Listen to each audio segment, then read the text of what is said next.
కానీ మన దాంట్లో మంచి ఐడియా, ఎందుకంటే ఎన్సీసీ లాంటి వాళ్ళు తీసుకోండి, వాళ్ళ డిసిప్లిన్ ఉంటుంది, వాళ్ళకు ఎన్సీసీలో డిసిప్లిన్ వస్తుంది మీకు ఆటోమేటిక్గా. సో అది మీరు కొంచెం పెద్ద అయినా కానీ మీరు ఆర్మీకి వెళ్ళకపోతే ఏం వెళ్ళకపోతే ఎన్సీసీ చేసిన ట్రైనింగ్ మీకు పనికి వస్తుంది, ఇంకా డిసిప్లిన్ ఉంటుంది అనమాట. సో ఈ దాడి కూడా ఒక ప్లాన్ జరిగింది, కరెక్ట్ మీరు చెప్పినట్టు. కానీ రియాక్ట్ చేయకూడదు. వాళ్ళు ప్లాన్ చేస్తారు, మోదీ గారికి తెలిసి ఏం చేయాలి మీరు చెప్పక్కర్లేదు. ఇది ఎట్లయిపోయిందంటే క్రికెట్ మ్యాచ్ చూస్తాం మనం, T20 టీవీ ముందు కూర్చొని ధోనికి చెప్తాం బ్యాటింగ్ ఎట్లా చేయాలని, ఆ సంగతి అన్నమాట. ఇది కాదు, ఇది మోదీ గారికి తెలుసు వాళ్ళ పని ఏంటి, అమిత్ షా గారికి తెలుసు. కానీ వాళ్ళు అత్యవసరంగా సౌదీ నుంచి ఆయన వచ్చారు, అదే ఆయన బయట వెళ్ళారు, అత్యవసరం మీటింగ్ పెట్టుకున్నారు. అదే అంటే వచ్చేటప్పుడు పాకిస్తాన్ గగనతలం మీద కాకుండా వచ్చారు అని అంటారు. ఎందుకంటే అదంతే, మన ఎయిర్క్రాఫ్ట్ పాకిస్తాన్ ఓవర్ఫ్లై చేయదు ఎప్పుడు కూడా. ఈవెన్ మన కమర్షియల్ ఎయిర్క్రాఫ్ట్ కూడా ఓవర్ఫ్లై చేయదు పాకిస్తాన్ నుంచి. ఎందుకంటే వాళ్ళ మీద డౌట్ ఉంది మనకి, వాళ్ళు ఏం చేస్తారు కొడుకులని. సో పాకిస్తాన్ నుంచి ఓవర్ఫ్లై చేయడం లేదు మనకి, చాలా రేర్ పాకిస్తాన్ నుంచి. సో మనం కొంచెం స్కర్టింగ్ తీసుకొని వచ్చేస్తాం, దాన్ని కొంచెం తిరిగి వస్తాం అనమాట, కొంచెం ఎక్స్టెండెడ్ రూట్లో, కొంచెం ఎక్స్ట్రా గంట సేపు పడుతుంది, కానీ that's okay, not a big thing అనమాట. అది మీ జనరల్గా జరిగే ప్రాసెస్. ఎందుకంటే స్పెషల్లీ మోదీ గారి ఎయిర్క్రాఫ్ట్కి యాంటీ మిసైల్స్ అన్ని ఫెసిలిటీ ఉంది ఎయిర్క్రాఫ్ట్లో. సో అంత పెద్ద ప్రాబ్లం కాదు, కానీ ఎందుకు రిస్క్ తీసుకోవాలని. ఓకే, ఇప్పుడు for example Ukraine Russia war నడుస్తుంది కదా, ఆ ఏరియాలో ఎవరు ఓవర్ఫ్లై చేయరు దానిపైనుంచి. ఎవడు కొడితే తెలియదు కదా ఎవడు మిసైల్ కొట్టిండో అని. అది సో అట్లా క్రాష్ కూడా జరిగింది దీనికన్నా ముందు ఒకసారి 2 సార్లు జరిగింది మలేషియన్ ఎయిర్లైన్స్ ఒకటే. సో కానీ నేను చెప్పాలి ఏంటంటే ఈ పర్టికులర్ ఇన్సిడెంట్ మన ప్రేక్షకులు కూడా అర్థం చేసుకోవాల్సింది ఏంటంటే, ఒక టెర్రరిస్ట్ అటాక్ జరిగింది, ఎస్, దీనిది ఒక పోస్ట్మార్టం ఉంటుంది, ఎందుకు జరిగింది, ఎట్లా జరిగింది అనాలిసిస్ చేస్తారు, వీళ్ళు ఎట్లా వచ్చారు. కానీ నెక్స్ట్ టైం జరుగుతుందా ఇంకా చెప్పలేము, ఎందుకంటే నెక్స్ట్ టైం వీళ్ళు ఇక్కడ రూట్ మార్చి ఇంకెక్కడికి వెళ్తారో చెప్పలేము మనం. కానీ మన ఒకటి రియాక్షన్ ఎట్లా ఉండాలంటే మనం బాలకోట్లో చేసినట్లు ఉండాలి, కొట్టాలి. కానీ మన దగ్గర ప్రాబ్లం ఏంటంటే మనం ఏ అటాక్ చేసినా కానీ ప్రూఫ్ అడుగుతారు మన వాళ్ళు. బాలకోట్ కొట్టగానే రాహుల్ గాంధీ అన్నాడు కొన్ని చెట్లు కొట్టారు, ఏం కొట్టలేదు అని. అరవింద్ కేజ్రీవాల్ అన్నాడు సర్జికల్ స్ట్రైక్ ఏం జరగనే లేదా అన్నాడు, నాకు ప్రూఫ్ కావాలన్నా. పార్లమెంట్ అడిగారుగా. ఒసామా బిన్ లాడన్ని చంపినప్పుడు యుఎస్ ట్రూప్స్ వెళ్ళి పాకిస్తాన్లో ప్రూఫ్ అడిగారు ఎవరైనా? యుఎస్లో అడగలేదు కదా, వాళ్ళకు కూడా ఆపోజిషన్ పార్టీస్ ఉన్నాయి కదా, అడగదు. కొన్ని రీజన్స్ ఉంటుంది, అడగకూడదు. ఇజ్రాయెల్ వెళ్ళి దాడి చేస్తారు ఇక్కడ గాజాలో కానీ మిగతా ప్లేస్లో కానీ, ఇజ్రాయెల్ ఆపోజిషన్ పార్టీ లీడర్ అడిగాడా నాకు ప్రూఫ్ కావాలని అడిగాడా? మన దేశంలో ఉంది ఇది, డెమోక్రసీ కొంచెం ఎక్కువైపోతే ఇదే ప్రాబ్లం అనమాట. ఈ క్వశ్చన్లు అడగడం ఎందుకండి, మీకు నేషనల్ సెక్యూరిటీ ఇష్యూ ఉన్నప్పుడు ఎందుకు క్వశ్చన్ అడగడం? ఇదేనా ఇప్పుడు అమర్నాథ్ ట్రిప్ స్టార్ట్ అవుతుంది ఇప్పుడు, దాని start point is Pahalgam base camp. Already June 5th అక్కడ స్టార్ట్ అవుతుంది అది. సో మీరు దానికే సెక్యూరిటీ పెడతారు, ఆ టైంలో సెక్యూరిటీ ఎక్కువ ఉంటుంది. ఎవ్రీ 50 meters ఒక ఆర్మీ లేకుండా సిఆర్పిఎఫ్ వాళ్ళు ఉంటారు. కానీ అది కాదు కదా, ఆ కల్చర్ మీరు డెవలప్ చేయలేదు ఇంకా. ఎస్పెషల్లీ పాకిస్తాన్ నుంచి వచ్చే ఉగ్రవాదులు, వాళ్ళకి రూల్స్ లేదు, రెగ్యులేషన్స్ లేదు. వాళ్ళకి టెర్రరిస్ట్ అంతే కదా, అంతే, టెర్రరిస్ట్ రూల్స్ రెగ్యులేషన్స్ లేదు. మనం చేయలేం కదా, మనం కొడితే హ్యూమన్ రైట్స్ అంటాడు, మీరు సివిలియన్ కొట్టేసిండు, మీరు ఆర్మీ టెర్రరిస్ట్ అని చెప్పి జరగవచ్చు, తప్పులు ఎప్పుడైనా జరుగుతుంది. కానీ కల్చర్ని మనం ప్రొటెక్ట్ చేయలేము. మన ఆర్మీ వాళ్ళని ఎప్పుడు మనం ప్రొటెక్ట్ చేయరు, మన వాళ్ళు అప్పుడు ఇడిచేస్తారు, పోతే పోయింది వాడు దావని అని చెప్పేసి. అది so that culture has to change. ఎందుకంటే ఈ జరిగిన ఇన్సిడెంట్ కూడా మీరు అనలైజ్ చేస్తే, చాలా కూల్ మైండ్గా కూర్చొని అనలైజ్ చేస్తే దీంట్లో తప్పులు చాలా జరిగినాయి. నేను చెప్పినట్ల ఫస్ట్ ఆఫ్ ఆల్ ఈ హోటల్ వాళ్ళకి ఒక రూల్ ఉండాలి, స్టాండర్డ్ రూల్. మీరు ఎవరిని ఎక్కడికి తీసుకెళ్తున్నారు ఇన్ఫార్మ్ చేయండి. దీనికన్నా ముందు కూడా రియాసీ అనే ప్లేస్లో ఒక అటాక్ జరిగింది హిందువుల మీద, మీకు గుర్తుంటుంది. మన వైష్ణోదేవికి వెళ్ళి ఒక బస్సు మీద దాడి చేశారు, చాలా మంది 8-9 మంది చనిపోయారు. సో అది మర్చిపోయాం మనం. ఇప్పుడు బస్సు మీద జరిగింది, అప్పుడేమంటారు బస్సుకి సెక్యూరిటీ మీరు ఇవ్వలేదంటారు. ఎన్ని బస్సులకు సెక్యూరిటీ ఇస్తాం మనం? సెక్యూరిటీ ఇస్తే కూడా బయట నుంచి ఫైర్ చేసి ఉన్నోడు లోపల ఉన్న ఎట్లా నుంచి వస్తాడు. మన రూట్ కాజ్ తీసేసేయాలి ఫస్ట్. చెట్టుని వేరు నుంచి మొత్తం తీసేసేయాలి. చెట్టు కొడితే కాదు, చెట్టు మళ్ళీ పెరుగుతుంది. We should remove from the route అనమాట. కానీ అంత ఈజీ కాదు. ఇజ్రాయెల్ ఇన్ని సంవత్సరాల నుంచి ఇంత టెక్నాలజీ పెట్టి చేసినా కానీ ఇప్పుడు కూడా హమాస్ మీద వాళ్ళు కలవలేకపోతున్నారు. Same thing with Lebanon. ఎందుకంటే టెర్రరిస్ట్ ఏం చేస్తుండే, ఒకరు పోయితే 10 మంది వస్తారు. రిక్రూటింగ్ గ్రౌండ్ అంత పవర్ఫుల్ ఉంటుంది. అండ్ దానికి వాళ్ళకి మోటివేషన్, రిలీజియన్, వాళ్ళకి హిందువులు ఉండకూడదు, హిందువుల్ని చంపేసేయండి అంటే అదొక మెయిన్ మోటివేషన్ పెట్టి వాళ్ళు వస్తారు. అలా మరో కాన్సెప్ట్ కూడా ఏంటంటే, ఎవరైనా సరే ఇప్పుడు లాస్ట్ టైం బిల్ క్లింటన్ వచ్చినప్పుడు ఇలాంటిది జరిగింది, ఇప్పుడు ఏమో వాన్స్ వచ్చినప్పుడు జరిగింది. ఇది కరెక్ట్ కోఇన్సిడెన్స్ కాదు అది, డెఫినెట్గా. ఎందుకంటే వీళ్ళకి మ్యాక్సిమం పబ్లిసిటీ ఉంటుంది. వ్యాన్స్తో సహా మొత్తం ఒక టీం వచ్చి ఉంటారు, మీడియా వాళ్ళు. క్లింటన్ వచ్చినప్పుడు దానికన్నా పెద్ద టీం వచ్చింది. ఇంటర్నేషనల్ మీడియా హైదరాబాద్ కూడా వచ్చారు అప్పుడు ఆయన. సో ఇంటర్నేషనల్ మీడియాకి అటెన్షన్ వచ్చేసింది. మీటిగా వైస్ ప్రెసిడెంట్ వ్యాన్స్ జైపూర్కి వెళ్ళి మళ్ళీ ఆగ్రాకి వెళ్ళి ఆ ట్రిప్ అంతా ఇప్పుడు ఫోటోలు కూడా కనిపించదు మీకు ఇవాళ. ఫోటోలు ఇక్కడ ఉంటుంది. వీళ్ళందరూ ఈ రిపోర్టింగ్ మీద పడిపోతారు. వాళ్ళకి కావాల్సింది అది అటెన్షన్ ప్లే చేసి. అది న్యూయార్క్ టైమ్స్లో, అక్కడ వాషింగ్టన్ పోస్ట్లో అన్నిట్లో వస్తుంది. వాళ్ళు ఏమంటారు మిలిటెంట్స్. ఇవాళ వచ్చింది న్యూయార్క్ టైమ్స్, చాలా మంది కరెక్ట్ చేశారు. వాళ్ళు మిలిటెంట్స్ కాదరా బాబు, టెర్రరిస్ట్ వాళ్ళు, మనుషులు చంపిన వాళ్ళు మిలిటెంట్స్ అన్నారు. మిలిటెంట్స్ అంటే వారు డైరెక్ట్ ఫైట్ చేసుకోవాలి ఆర్మీతో. ఇది ఎవరు బందూకు లేని ఎవరు లేని మనుషుల్ని చంపడం ఏంటో ఎంత పెద్ద. వేరే డ్రెస్లో వచ్చి అది సరే, అది కూడా ఇంకోటి వేరే డ్రెస్సులు రావడం అది నార్మల్. అది ఫ్యాన్సీ డ్రెస్ కాంపిటీషనే కదా వాళ్ళకి అది. కానీ మనది కాదు కదా. మన దగ్గర నువ్వు దమ్ముంటే డైరెక్ట్ మా ఆర్మీ వాళ్ళతో ఫైట్ చేయరా, అప్పుడు చూపిస్తారు అలా నువ్వు ఎట్లా ఉంటావు, నువ్వేం చేయగలవు, మేమేం చేయగలం అని. కానీ ఇప్పుడు చేయాల్సింది సింపుల్గా వీళ్ళ లీడర్షిప్ని కొట్టాలి. అది మనం ఇజ్రాయెల్ నుంచి నేర్చుకోవాలి. అగైన్ హనియాని, మన నస్రుల్లా, వీళ్ళందరినీ కొట్టారు కదా ఇజ్రాయెల్. కంప్లీట్ లీడర్షిప్ తీసేశారు. టాప్ లీడర్షిప్ లేరు ఇప్పుడు. హమాస్కి లేరు, అక్కడ లెబనాన్లో హజ్బుల్లాకి లేదు. కంప్లీట్గా వైప్అవుట్ చేసేసారు. మనం కూడా అదే చేయాలి. ఎందుకంటే వీళ్ళు అంటారు మా దగ్గర లేరు వీళ్ళు అని చెప్తారు. మంచిదే కదా. ఇప్పుడు లష్కరే తోయిబా అనేది అసలు లేదంటారు కదా. సో అక్కడ చంపేస్తాం మళ్ళీ మీరే అన్నారు కదా లేదని చెప్పి, మళ్ళీ ఎందుకు వస్తున్నారు మీరు?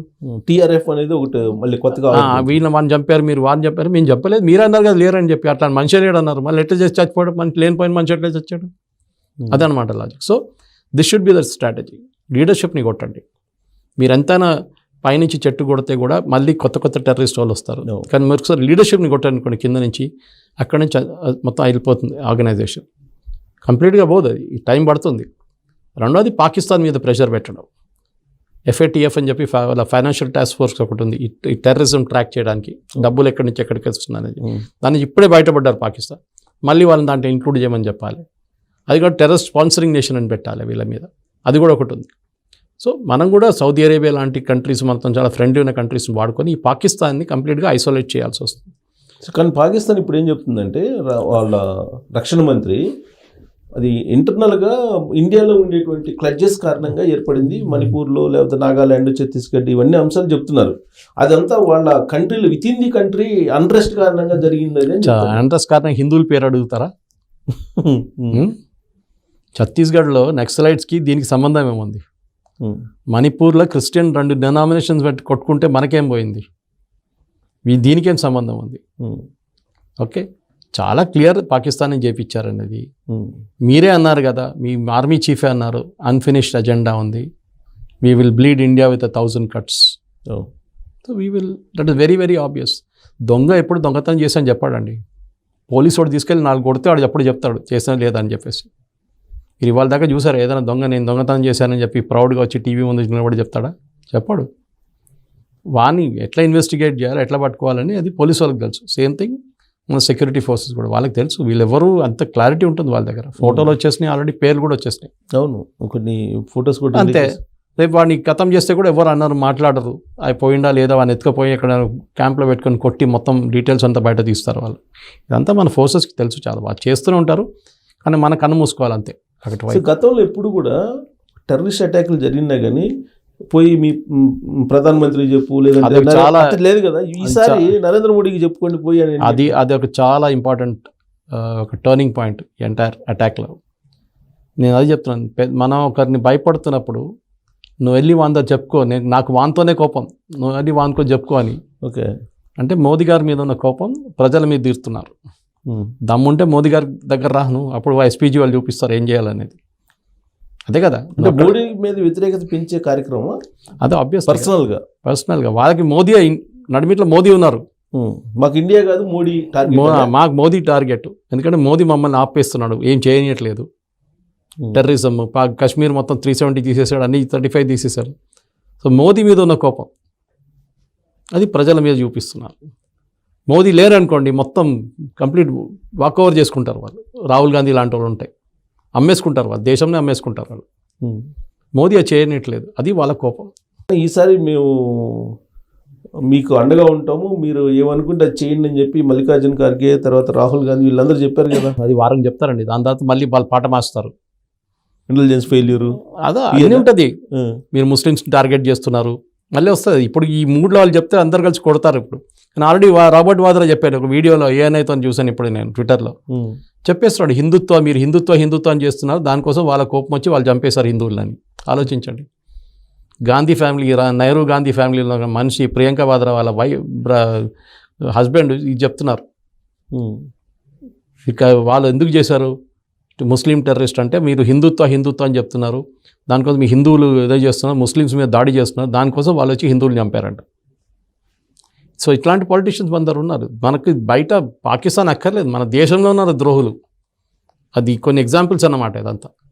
ఈ రాహుల్ గాంధీ పాట మాస్తారు వారం తర్వాత, మోదీ తప్పు, ఇంటెలిజెన్స్ ఫెయిలియర్, అది ఇది, మోదీ ఏం చేయలేదు, ప్రెజర్ పెడతాడు, మోదీ ఏం చేయలేదు చూడండి, వారం అయింది. అరే బాబు, వాడు ఎవడో ఎక్కడ దాచుకున్నాడు, వాడిని ఫస్ట్ పట్టుకుందాం. వాడు లీడర్ అవ్వడం తెలుసు, వాడు ఎక్కడ కూర్చొని బయట సోఫా వేసుకొని కూర్చోడు కదా, మన ఎక్కడ మొత్తం దేవులాడ్స్ వస్తుంది ఎక్కడున్నాడు, దాని తర్వాత వాడిని కొట్టేది. వాడికి ఉన్న సెక్యూరిటీ చూసుకోవాలి, మన చుట్టుపక్కల ఎవడున్నాడు చూడాలి, వాడికి ఏంటి ఎయిర్ కవర్ ఏమి ఇస్తారు చూసుకోవాలి, చూసిన తర్వాత కొట్టాలి. వాళ్ళని కొడతాం, డెఫినెట్గా కొడతాం. వాళ్ళు ద ప్రాబ్లమ్ ఈజ్ మీరు ఇవాళ హఫీజుల్ సయద్ తీసేస్తే కొత్త లీడర్ రేపు ఒకటి తయారవుతాడు, అంతే కదా, పేరు మార్చేస్తాడు. So but you have to remove the root cause. ఇజ్రాయెల్లో చూసారు కదా, హనియా పోయిన తర్వాత కొత్తవాడు ఒకటి వచ్చిండు, పాపం 24 గంటలు కూడా చైర్లో కూర్చొని వాడిని కొట్టేస్తారు. మళ్ళీ భయం, ఇప్పుడు కొత్తవాడు పేరు చెప్పడానికి భయం వాళ్ళకి, ఇప్పుడు చెప్పట్లేదు కొత్త లీడర్ ఎవరని. ఆ టైప్లో తీసుకురావాలి, ఇజ్రాయెల్ నుంచి నేర్చుకోవాలి. మనకి ఇజ్రాయెల్కి ఒక కామన్ ఎనిమీ సెట్స్ ఉన్నారు, వాళ్ళకి ఇంటర్నేషనల్ లెవెల్లో పెద్ద పెద్ద కిలాడీలు అక్కడ ఉన్నారు, హెజ్బుల్లా కానీ, హమాస్ కానీ, హుతీలు కానీ, వీళ్ళందరూ. మన దగ్గర లష్కర్ ఎ తోయిబా, జైషే మహమ్మద్ ఇట్లాంటి వాళ్ళు ఉన్నారు. సో వీళ్ళని ట్యాకిల్ చేయడానికి ఇజ్రాయెల్ హెల్ప్ కూడా మనం కావాలంటే తీసుకోవచ్చు. వాళ్ళ దగ్గర టెక్నాలజీ కానివ్వండి, శాటిలైట్ ఇమేజరీ కానీ, వాళ్ళ దగ్గర సూపర్, వాళ్ళు అమెరికా కన్నా బెటర్ వాళ్ళు. సో వాళ్ళ దగ్గర హెల్ప్ తీసుకోవచ్చు. ట్రంప్ అయితే ఆల్రెడీ హెల్ప్ చేస్తా అని చెప్పారు. కానీ ఇది నమ్మొచ్చా సార్? ఇప్పుడు ఈ ఇన్సిడెంట్ జరిగిన తర్వాత చైనా, రష్యా, అమెరికా అన్ని కంట్రీలు కూడా ఇప్పుడు దీన్ని ఖండిస్తున్నాయి. దీని వెనుక భారతదేశాన్ని మార్కెట్ చేసుకునే దానికి ఇలాంటివి చేస్తున్నాడు ట్రంప్ అనేది ఒకటి వినిపిస్తుంది. ఈ మార్కెట్ చేయడానికి ఏం లేదండి, ఇట్లా డెడ్ బాడీ మీద ఏం మార్కెట్ చేస్తాం మనం, చనిపోయిన వాళ్ళ బాడీ పెట్టుకొని మార్కెట్ చేస్తామా? మార్కెట్ చేయడం కాదు ఇది. ఏది ఏ దేశంలో జరిగినా కానీ, రేపు ఫర్ ఎగ్జాంపుల్ బ్రిటన్ మీద దాడి జరిగింది అనుకుంటే అందరూ ఖండిస్తారు. అంటే పాకిస్తాన్కి ట్రంప్ సపోర్ట్ చేస్తున్నాడు? లేదు, ట్రంప్ సపోర్ట్ చేయట్లేదు, అమెరికా సపోర్ట్ ఉంది. లేదంటే అసలు వాళ్ళు అటాక్స్ ఇలాంటి మీరు చూసుంటారు. లాస్ట్ వీక్ కూడా వీళ్ళు వీళ్ళ ఫ్రీజ్ పెట్టేశారు పాకిస్తాన్ మీద. ట్రంప్కి వీళ్ళకి టెర్రరిస్ట్ అటాక్ చేయడానికి ట్రంప్ సపోర్ట్ ఎందుకండి? ట్రంప్ పెద్ద పెద్ద కిలాడీలు, వాళ్ళు పెద్ద గేమ్లు ఆడతారు, చిన్న చిన్న టెర్రరిస్ట్ ఎందుకు వాళ్ళకి? అదే పెద్ద గేమ్లో భాగంగానే ఇండియాకి పాకిస్తాన్ మధ్య ఒక టెన్షన్ వాతావరణం తీసుకొస్తే వాళ్ళ యుద్ధ సామాగ్రిని కొనుక్కోవచ్చు, అది ఎట్లయినా కొనుక్కుంటాం. మనకి పాకిస్తాన్ కాదు పెద్ద ఎనిమి, మనకి చైనా, అది యుఎస్ కూడా తెలుసు. మనకి పాకిస్తాన్ ఎంత పెద్ద, బికాస్ పాకిస్తాన్ దగ్గర ఉన్న ఆయుధాలన్నీ యుఎస్ ఇచ్చిన ఆయుధాలే. ఓకే, వాళ్ళు ఏ రోజైనా దానికి స్విచ్ ఆఫ్ చేసుకోవచ్చు బయట కూర్చొని రిమోట్లీ. వాళ్ళ దగ్గర ఉన్న F-16 అన్నీ అదని యుఎస్ ఇచ్చింది. కొన్ని చైనా దగ్గర నుంచి కొన్ని ప్లేన్లు కొనుక్కున్నారు, కానీ major part of defence equipment వాళ్ళ దగ్గర అక్కడి నుంచి. మనం కూడా కొనుక్కుంటాం, మనకు ప్రాబ్లం లేదు. కానీ మనకు కావాల్సిన చైనా ఎదురుగా. పాకిస్తాన్ మన దగ్గర ఉన్న మిసైల్ చాలండి, చాలా ఎక్కువ. అది బ్రహ్మోస్ కానివ్వండి, మిగతా అది అగ్ని కొట్టేస్తే వెళ్ళిపోయి పడుతుంది ఈజీగా, ప్రాబ్లమే లేదు. మనం ఒకసారి విన్నారు మీరు, రాజస్థాన్లో ఒక మిస్ఫైర్ అయితే పాకిస్తాన్ వెళ్ళబడ్డది మిసైల్. అది మనం తప్పు చేసామని చెప్పాం, కానీ తప్పు కాదు, అది కావాలి చేసాం. ఓకే, ఎక్కడ దాకా వెళ్తుంది చూద్దామని చెప్పేసి ఆ మిసైల్ వాళ్ళు ట్రాకే చేయలేదు. వాళ్ళు ఆలోచించండి, అప్పుడు దాన్ని తెలిసిపోయింది, దాంతో వీళ్ళకి ట్రాకింగ్ సిస్టమ్ లేదు. ఓకే, చాలా నెక్స్ట్ అంటే మిసైల్ పనిచేస్తుంది బాగానే అని చెప్పి అట్లా. సో చైనా కూడా ఇప్పుడు ఇన్సిడెంట్ ఖండించింది. చైనా పొజిషన్ ఎట్లా పోయిందంటే ఎకనామిక్లీ కొంచెం వీక్ అయిపోయారు, చాలా వీక్ అయిపోయారు చైనా. ఎందుకంటే ఈ ట్రంప్ చిన్న టారిఫ్ పెట్టిన తర్వాత అమ్మడానికి మార్కెట్ లేదు వాళ్ళ దగ్గర. చిన్న యూరోప్కి వెళ్తే అక్కడ వెళ్తే ఇక్కడ వెళ్తే చిన్న మార్కెట్, అదంతా పెద్ద మార్కెట్ అంటే ఇండియా. 140 కోట్ల మంది ఉన్నారు. ఇండియా రిక్వైర్మెంట్ ఉంది చైనా. సో వాళ్ళు ఏమంటారు, మీ దగ్గర మేము మీ ఎక్విప్మెంట్ మా దగ్గర కొంటాం, మా ఎక్విప్మెంట్ మీరు కూడా కొనండి ప్లీజ్, డిస్కౌంట్ ఇస్తాం మీకు కావాలంటే. ఓకే, అది. సో మనం కూడా మనకి ఏం మంచిది ఉంటే అది తీసుకోవాలి. జయశంకర్ గారు చెప్పారు ఒకసారి, I will do what is good for me my country. Oil కొనుక్కోవాలి, రష్యా దగ్గర కొనుక్కోవాలన్నా వద్దని మేము డిసైడ్ చేస్తాం, మీరు డిసైడ్ చేయకూడదు. మీరు డిసైడ్ చేయ మీకు అధికారం లేదు, మేము డిసైడ్ చేస్తాం. మాకు చీప్ ఆయిల్ వస్తే మాకు చీప్ ఆయిల్ తీసుకుంటాం మేము. అది రేపు యూఎస్ అమ్ముతారో సౌదీ అరేబియా అమ్ముతారో లేకుంటే రష్యా అమ్ముతారో మాకు తెలియక్కర్లేదు, మాకు $40 పడేస్తే మేము తీసుకుంటాం అంతే. మనం అంతే కదా, మన షాప్కి వెళ్ళి బార్గెన్ చేస్తాం, అది చూస్తాం కదా. వీడు 40కి ఇస్తే వాడు 30కి ఇస్తే 30 తీసుకుంటాం మనం అంతే. సేమ్ పాలసీ, అది ఇండియన్ పాలసీ ఎట్లా ఉంటుంది. సో ఈ ఇన్సిడెంట్ జరిగిన తర్వాత ఒమర్ అబ్దుల్లా కూడా మీరు పిఓకేని హ్యాండ్ ఓవర్ చేసుకుంటే మేము కాదన్నామా అని చెప్పి ఇలాంటి గతంలో అన్నారు. ఇప్పుడు ఈ దాడిని ఖండించాడు ఆయన కూడా. ఢిల్లీలో ఉన్నాడు, ఏం చేస్తున్నాడు ఢిల్లీలో? ఒక ముఖ్యమంత్రి ఢిల్లీలో కూర్చున్నాడు. సరే ఆయనకు బెనిఫిట్ ఆఫ్ డౌట్ ఇద్దాం, లేదన్నా పని మీద వచ్చి ఉంటాడు. అందరికి ఎట్లా తెలిసిందంటే మన ఢిల్లీలో ప్లేన్స్ డైవర్ట్ అయిపోయింది, ఒక పెద్ద విండ్ వచ్చింది, అక్కడ డస్ట్ స్టార్మ్ వచ్చిన తర్వాత చాలా ప్లేన్స్ డైవర్ట్ చేశారు చండీగఢ్కి అక్కడ ఇక్కడికి. అంటే ఈయన ప్లేన్ కూడా డైవర్ట్ అయిపోయింది, ఇండిగో. మొత్తం తిట్టేసి ట్వీట్ వేశాడు, నేను ఢిల్లీకి వస్తుండే మొత్తం ప్లేన్ అక్కడికి పంపించారు ఇక్కడ పంపించారని చెప్పి ఏదో ఆయన ఉన్నాను చేశారు అట్లా మాట్లాడుతున్నాడు. ఒమర్ అబ్దుల్లా సిచ్యువేషన్ ఎట్లయిపోయిందంటే ఆయనకి డబ్బులు కావాలి, అట్ ద సేమ్ టైం ఆయన చేతిలో సెక్యూరిటీ ఫోర్సెస్ లేరు. పోలీసు కూడా లెఫ్టినెంట్ గవర్నర్కి రిపోర్ట్ చేస్తారు, గవర్నర్కి రిపోర్ట్ చేస్తారు. ఓకే, మన ఢిల్లీ లాగానే సేమ్ సిచ్యువేషన్, ఢిల్లీలో హోమ్ మినిస్ట్రీకి రిపోర్ట్ చేస్తారు. సో వీళ్ళ ప్రాబ్లం ఏంటంటే ఇప్పుడు పర్టికులర్లీ ఈ రాహుల్ గాంధీ కానివ్వండి, లేకుంటే ఖర్గే గారు కానివ్వండి, ఇటువైపు అఖిలేష్ యాదవ్ కానివ్వండి, వీళ్ళందరికీ ఒమర్ అబ్దుల్లాకి వీళ్ళకి ఒక అలయన్స్ లేదు ఇప్పుడు. ఓకే, ఎవరైనా ఇప్పుడు చూసారా నిన్న రాత్రి ఎవరైనా ఒమర్ అబ్దుల్లా దగ్గర ఏదైనా క్వశ్చన్లు అడిగారు ఎవరైనా? ఎందుకు జరిగింది ఇది, మీరేం చేస్తున్నారు, మీరు ముఖ్యమంత్రి కాదా అని చెప్పేసి. అక్కడ రాష్ట్ర ప్రభుత్వం బాధ్యత వహించాలి, కానీ అడగారు ఎవరు, ఎందుకంటే అందరికి తెలుసు ఈజ్ నాట్ ఎఫెక్టివ్. అది మనం ఫస్ట్ ఆఫ్ ఆల్ అక్కడ ఎలక్షన్ జరగకూడదు, అది ఎందుకు సుప్రీంకోర్టు చేశారు ఎవరికి అర్థం కావట్లేదు. It should be union territory, ఎందుకంటే అది ఒక 10 సంవత్సరాలు గవర్నమెంట్ దగ్గర ఉంటేనే కాశ్మీర్ క్లీనప్ చేయొచ్చు మనం. వీళ్ళు వచ్చిన తర్వాతనే వీళ్ళకి దమ్ము వచ్చింది వీళ్ళకి. వాళ్ళకి మినిస్టర్ ఉన్నాడు రౌఫ్ అని చెప్పి, వాడు స్టేట్మెంట్ ఇచ్చిండు మొన్న 4-5 రోజుల ముందు. కాశ్మీర్కి వస్తున్న టూరిస్టులు అంతా కాశ్మీర్ మొత్తం సత్యనాశ చేస్తున్నారు, నా కల్చర్ అంతా స్పాయిల్ చేస్తున్నారు, ఇక్కడ వచ్చి బియర్ తాగుతున్నారు, షార్ట్స్ వేసుకుని తిరుగుతున్నారు అమ్మాయిలు రోడ్ల మీద అని చెప్పేసి. ఓకే, సో ఆలోచించండి, ఆయన ఇండైరెక్ట్గా టూరిస్ట్ మీద దాడి చేస్తున్నాడు ఇండైరెక్ట్గా. అంటే గవర్నమెంట్ ఇండైరెక్ట్గా వీళ్ళకి సపోర్ట్ చేసినట్టేనా? ఆయన ఉన్నది కదా టెర్రరిస్టులకి. Naturally he the minister there in the Omar Abdullah cabinet. అట్లాంటి స్టేట్మెంట్ ఎవరు ఇస్తారండి? మా కల్చర్ మార్చేస్తున్నారు, మీరు అది చేస్తున్నారు ఇది చేస్తున్నారు అని చెప్పి. సో ఆబ్వియస్లీ యూఆర్ ప్రొవైడింగ్, ఇంగ్లీష్లో అంటారు ప్రొవైడింగ్ ఫాడర్, వాళ్ళు ఇంకా మంట పెట్టరా అని చెప్పి కొంచెం డీజిల్ ఇంకా పోస్తున్నాం మనం. అంటే పాకిస్తాన్ తోటి టచ్లో ఉన్నట్టేనా ఒమర్ అబ్దుల్లా? పాకిస్తాన్తో టచ్లో ఉండాలని డైరెక్ట్ ఎవరు వెళ్ళారండి, ఏ ముఖ్యమంత్రి డైరెక్ట్ టచ్ లేరు, ఎందుకు మన ఇంటెలిజెన్స్ ఏజెన్సీస్ పట్టుకుంటారు ఈజీగా. కానీ వీళ్ళకి ముందు నుంచో సింపతి ఉంది పాకిస్తాన్, అది షేక్ అబ్దుల్లా టైం నుంచే ఉంది అది. వాళ్ళు పాకిస్తాన్ ఒక ఎక్స్టెన్షన్ అన్నమాట వాళ్ళది, వాళ్ళ బ్రాంచ్ ఆఫీస్ ఇది. ఓకే, శ్రీనగర్లో. సో అది చాలా మటుకు ఇన్ఫ్లుయెన్స్ తగ్గింది. ఇప్పుడు మనం చూసుంటాం, మొన్న కూడా హురియత్ నుంచి అందరు బయటకు వచ్చేసారు, ఇప్పుడు ఎవరు లేరు వాళ్ళ దగ్గర. కానీ దీంట్లో ఏంటంటే మెయిన్లీ మోదీ గారిని ఆ స్టేట్మెంట్ ఒకటి వెళ్ళి మోదీకి చెప్పు అని చెప్పేది, అది ఒక మేజర్ ఇష్యూ ఉండిపోతుంది 2029 ఎలక్షన్ వచ్చేదాకా. పాసిబ్లీ బీజేపీ వాళ్ళ స్లోగన్ కూడా వాడుకుంటారు, జాకే మోదీకో బోలో, చెప్పుకోపో అని చెప్పి. అదే, సో ఇప్పుడు పిఓకే నీ టచ్ చేసే అవకాశం ఉందా? వద్దండి, తలకాయ నొప్పి ఎందుకు, నేను అదే మళ్ళీ చెప్తున్నాను, ఎందుకు తీసుకోవాలి అది?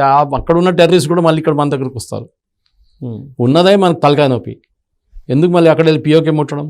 రావండి, వాళ్ళు తిండి లేదు ఏం లేదు వస్తున్నారు కొడుకులు, తావని పిఓకే తీసుకొని మనం ఏం చేసుకుంటాం? మనం గిల్గిట్ బాల్చిస్తాన్ ఇవ్వని చెప్పండి, అక్కడ చాలా రిచ్ మినరల్స్ ఉన్నాయి, అది మంచిగా ఉంటుంది, ఎవరు లేరు కూడా మనుషులు ఎక్కువ అక్కడ. బెలూచిస్తాన్, గిల్గిట్ బలూచిస్తాన్ అటువైపు ఉంది. ఓకే, గిల్గిట్ గురించి మాట్లాడుతున్నాను. ఓకే, సో అది ఇవ్వమని చెప్పండి, నో ప్రాబ్లం.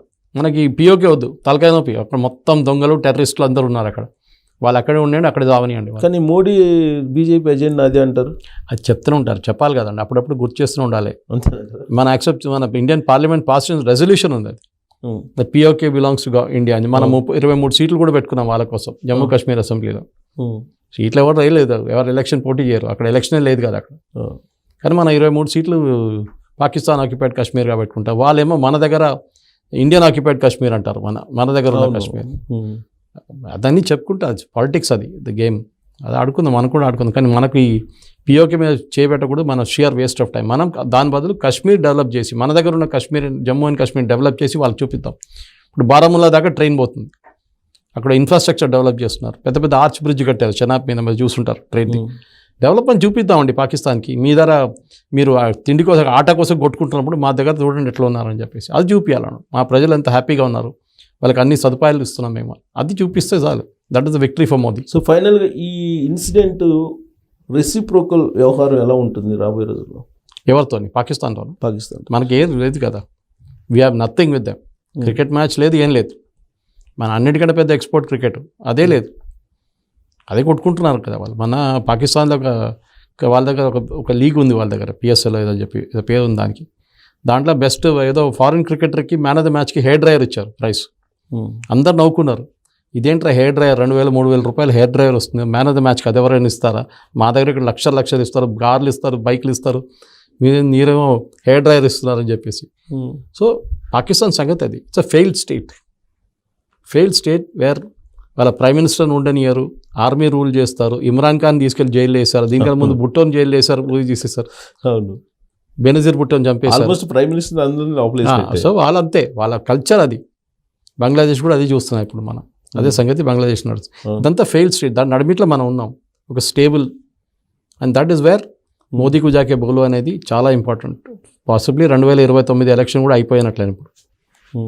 సో ఏంటి దీన్ని రిప్లికేషన్స్ ఎలా ఉండబోతున్నాయి? ఎక్కువ ఏమి ఉండదండి, అదంతా మనం డీల్ చేసుకోవాల్సిందే. మనం ఎక్కువ లొల్లి చేసి నేను వాన్ చెప్తా, నేను కొడతా అని చెప్పకుండా చేయాల్సింది మెల్లగా చేసుకొని గమ్ముగా కూర్చోవాలి అంతే తప్ప. రేపు కనిపించకపోతే, రేపు ఆఫీసులు సాయి కనిపించకపోతే మాకేం తెలుసు ఎక్కడ పోయింది, మాకు తెలియదు అని చెప్పాలి. బహుశా ఇండియాలో ఉండాలి, అట్లా మనం తీసుకొచ్చి ఇక్కడ పెట్టుకోవాలి మనం. అది. So that is what I'm saying. మెచ్యూరిటీలో ఎట్లా ఉంటుందంటే కొంచెం, అది కూడా ఇంటర్నేషనల్ డిప్లొమసీలో చాలా మెచ్యూర్గా బిహేవ్ చేయాలి. కానీ కొంతమంది మన దగ్గర, మన ఇండియన్స్ ఆర్ ఎమోషనల్ బేసిక్లీ. అవును, అరే వాడు కొట్టిండు, మన 25 మంది చంపి మనం చెప్పాలి వాళ్ళు. రేపు అదే కదా సోషల్ మీడియాలో ఇప్పుడు డైనమిక్ అంటారు, ఏం చేస్తున్నాడు అని. అది అజిత్ దోవల్ డైనమిక్ అంటే అజిత్ దోవల్ వెళ్ళి ఒక బాంబు వేయడం కాదు అది. ఇక్కడ పాకిస్తాన్లో వాళ్ళు తయారుగా కూర్చున్నారు ఇప్పుడు. మనం ఒకటేస్తే 10 వేస్తారు వాళ్ళు మన మీద. మనం రెడీగా ఉండాలి. But that doesn't mean Pakistan will get away. వాళ్ళు రెడీగా ఉన్నప్పుడు ఏం చేయకూడదు. వాడు వారం తర్వాత 10 రోజుల తర్వాత వాడు బోర్ కొడుతుంది, ఏమో ఇదేంటో వీళ్ళు బాంబు వేయట్లేదు, ఏం చేయట్లేదు అని చెప్పి వాళ్ళు రిలాక్స్ అవుతారు, అప్పుడు కొట్టాలి. అది కూడా వాళ్ళు ఆర్మీని కొట్టక్కర్లేదు, మనకు ఆర్మీతో సంబంధమే లేదు. పాకిస్తాన్ టెర్రరిస్ట్ని కొట్టాలి. కానీ ఇప్పుడు సోషల్ మీడియాలో ఒక పోస్ట్ బాగా వైరల్ అవుతుందండి. వాళ్ళు ఏదో కరాచీ సదరన్ ఈ వైమానిక క్యాంపు నుంచి బోర్డర్స్కి ఏదో, అది నార్మల్ డ్రిల్ అండి. అది ఎప్పుడైనా నిన్న రాత్రి అవాక్స్ తిరిగింది, వాళ్ళ ఎయిర్ బోర్న్ వార్నింగ్ సిస్టమ్ తిరుగుతుంది నిన్న, పైనుంచి కింద నుంచి. ఇప్పుడు మనం అప్పుడు అభినందన్ కేసు టైంలో మీకు గుర్తుంటుంది, బాలాకోట్ చేసినప్పుడు మనం ఒకవైపు ఎయిర్క్రాఫ్ట్ అని కరాచీకి పంపించాం, ఇంకో వైపు బాలాకోట్కి వెళ్ళి వాళ్ళు బాలాకోట్ పట్టుకోలేదు. వాళ్ళు అసలు వాళ్ళకి తెలియదు బాలాకోట్ వైపు పోయిందని. మనం మొత్తం జామ్ చేసి పడేసాం వాళ్ళ రాడార్ని. సో ఇదంతా వాళ్ళ యూజువల్ డ్రామా వాళ్ళది. ఇప్పుడు మన ఎయిర్క్రాఫ్ట్ ఎట్లా ఉందంటే రఫాల్ ముందట్లా కాదు. మనం ఈ లాస్ట్ టైం జరిగినప్పుడు, బాలాకోట్ జరిగినప్పుడు మన పాకిస్తాన్ ఎంటర్ చేయాల్సి వచ్చింది, పాకిస్తాన్ ఆక్యుపైడ్ కాశ్మీర్. కానీ ఈసారి ఎంటర్ చేయక్కర్లేదు. మనం బాలాకోట్ యాజ్ అన్ ఎగ్జాంపుల్ తీసుకుంటున్నాం. మన ఉన్న రఫాల్కి షూట్ అండ్ స్కూట్ ఉంది, 350 నుంచి 500 కిలోమీటర్ దూరం దాకా కొట్టచ్చు మిసైల్. బార్డర్ దాకా వెళ్ళి లాటిట్యూడ్ లాంజిట్యూడ్ వేసేసి పంపించేసి రిటర్న్ వచ్చేసేయాలి. అది అప్నే పోతూనే ఉంటుంది మిసైల్. ఓకే, అది అప్నే అడ్జస్ట్ చేసుకుంటూ వెళ్ళిపోతుంది అది. అదనమాట. సో డెఫినెట్గా భారత్ గవర్నమెంట్ ఏం చేయాలి చేస్తారు. మనం కూడా we need not get worked up. Modi గారికి తెలుసు ఆయన రెస్పాన్సిబిలిటీ అనేది. ఏదో చిన్నపిల్లలు కొట్లాటేలా కాదు ఇది. వాడు కొట్టి నేను వాడిని కొడతా అది కాదు. We will handle it quietly. తెలియకుండా తెలిసినప్పుడు మోదీ గారు చెప్తారు ఇట్లా చేసాం మేము అని.